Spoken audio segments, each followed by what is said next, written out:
CCS Hyderabad ने data देने से किया इनकार। SFL ने कहा हम पहले ही डेटा दे चुके हैं। हीरा ग्रुप पर जुल्म का हिसाब अदालत आलिया लेगी। डॉक्टर नवेरा शेख। हजरात, कभी कभी ये अंदाजा लगाना मुश्किल हो जाता है कि हम आजाद भारत में जिंदगी बसर कर रहे हैं या हमारा मुल्क गुलामी की उसी जंजीर में जकड़ा हुआ है जिससे मजलूम अवाम छुटकारा हासिल करने के लिए हाथ पैर मार रही है।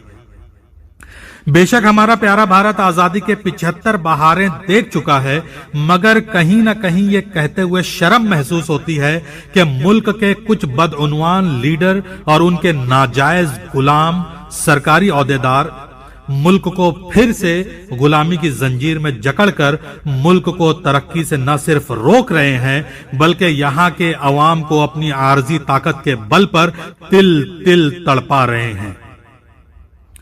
दुआ है कि अल्लाह इन मुल्क के दुश्मन और खाइन और बदउनवान लीडरान को, जो मुल्क की जड़ों को दीमक की तरह खोखला करने में दिन रात लगे हुए हैं, निजात दे और मुल्क का मुकद्दर इंसाफ की बालादस्ती पर नाफिज हो ताकि मुल्क फिर से फले फूले और तरक्की की तरफ गामजन हो। हजरात, मामला हैदराबाद के CCS के जेर निगरानी हीरा ग्रुप ऑफ कंपनीज के जांच पड़ताल का है। 2018 में हीरा ग्रुप ऑफ कंपनीज को बंद कराने की साजिश रची गई और हर उस दरवाजे पर ताले लगा दिए गए जो हीरा ग्रुप ऑफ कंपनीज से ताल्लुक रखता था।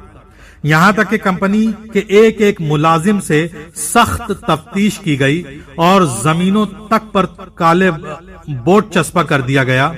जुल्म की इंतहा उस वक्त हुई जब हीरा ग्रुप के सदर दफ्तर से काम में आने वाले तमाम डेटा सेंटर को गैर कानूनी तौर पर ट्रकों में भरकर, जैसे कंप्यूटर, लैपटॉप, मोबाइल, टेलीफोन और हर तरह के डिवाइसेस को अपने मुकामात से ले जाया गया, जबकि कानूनी तौर पर होना यह चाहिए था कि जितनी भी जांच पड़ताल करनी थी उसके असल मुकाम पर असल हालत में की जाती। यहीं पर बस नहीं किया गया। इन टेक्नोलॉजी में इस्तेमाल होने वाले तमाम तारों और केबल को काट कर और नोच कर ले जाया गया। मामला एक लंबे अरसे तक हीरा ग्रुप का ताला खुलवाने के लिए अदालतों में जेर इल्तवा रहा। आखिरकार मुख्तलिफ अदालतों से होते हुए हाई कोर्ट और कुछ दिनों बाद सुप्रीम कोर्ट ने हीरा ग्रुप ऑफ कंपनीज को हर इल्जाम से बरी किया और हर तरह की जमीन, जायदाद, सदर दफ्तर, यहां तक के हीरा ग्रुप ऑफ कंपनीज के जेर निगरानी चलने वाली तमाम छोटी बड़ी ऑफिसेस को खोलने के अहकाम जारी हुए। 3 बार कंपनी की शहर डेटा को वापस करने का हुक्म सुप्रीम कोर्ट ने जारी किया, मगर CCS हैदराबाद ने पहले कहा कि हमारे पास इंजीनियर्स नहीं हैं, हमें इंजीनियर और 10 लाख रुपए दिए जाएं, जिसे हीरा ग्रुप ने पूरा कर दिया।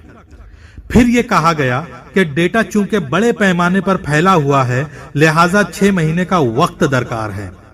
जब यह वक्त गुजर गया और तीसरी बार सुप्रीम कोर्ट ने हुक्म दिया कि जांच एजेंसी SFIO के साथ जाकर कंपनी अपना डेटा हासिल करे, तो SFL यानी फॉरेंसिक साइंस लैबोरेटरी ने कहा कि हमने कुछ महीना पहले ही CCS को डेटा सौंप दिया था, जबकि CCS हैदराबाद कह रहा है कि हमारे पास कोई डेटा नहीं है।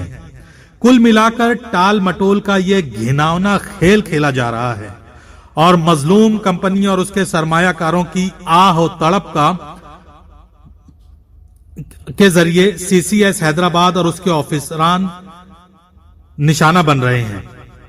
इन घिनौनी हरकतों के दरमियान हमारा मुल्क कहां से तरक्की कर पाएगा? जब जिम्मेदार ओहदों पर फायज ऑफिसरान और उनके खुदानुमा लीडरान लोगों की रोजी रोटी का फैसला करने लगेंगे, एक ऐसी कंपनी जहां से 20,000 लोग मुलाजमत पाते थे, 25 लाख लोग अपनी रोजी रोटी मुहैया करते थे, उस पर अगर CCS हैदराबाद जैसा बदउनवान सरकारी महकमा हावी होकर आंख मिचौली खेलकर मुल्क और उसके बाशिंदों के मुकद्दर से खिलवाड़ करेगा तो ये न सिर्फ सोचने का मुकाम है बल्कि चुल्लू भर पानी में डूब मरने का वक्त आ चुका है। अफसोस करते हुए हम ये सवाल करते हैं कि आखिर हमारा प्यारा भारत तारीख के किस काले दौर में दाखिल हो चुका है।